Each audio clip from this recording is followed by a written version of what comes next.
अस्सलाम वालेकुम व्यूअर्स, उम्मीद करती हूँ आप सब ठीक होंगे। शुरू करती हूँ अल्लाह पाक के नाम से जो नहायत रहम करने वाला है। मेरा आज का टॉपिक है सूरतुल बकरा के फ़ज़ाइल और ख़ुसूसियात। सूरतुल बकरा बहुत फ़जीलत वाली सूरत है।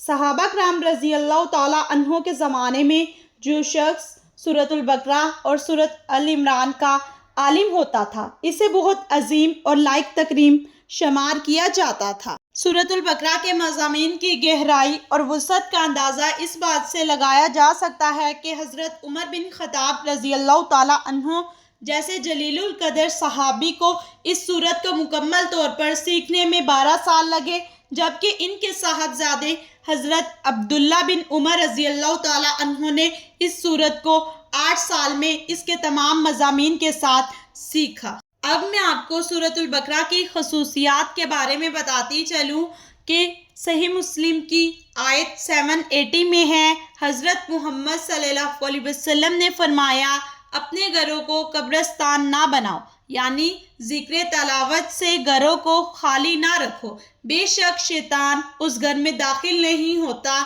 जिस घर में सूरतुल बकरा की तलावत की जाए।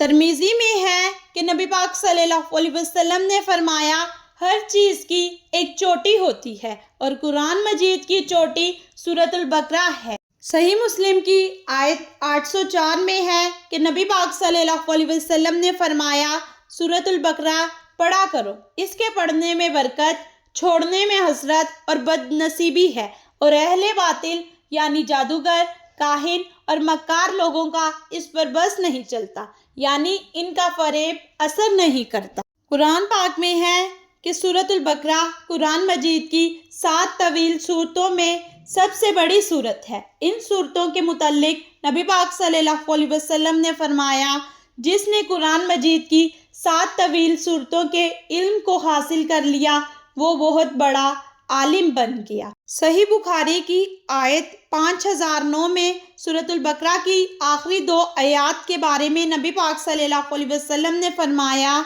जो शख्स सूरतुल बकरा की आखिरी 2 आयात रात में सोने से पहले पढ़ेगा, इसके लिए काफ़ी हो जाएंगी। एक और जगह नबी पाक सल्लल्लाहु अलैहि वसल्लम का फरमान है कि जिस घर में सूरतुल बकरा की तलावत की जाती है, यकीनन शैतान उस घर से भाग जाता है।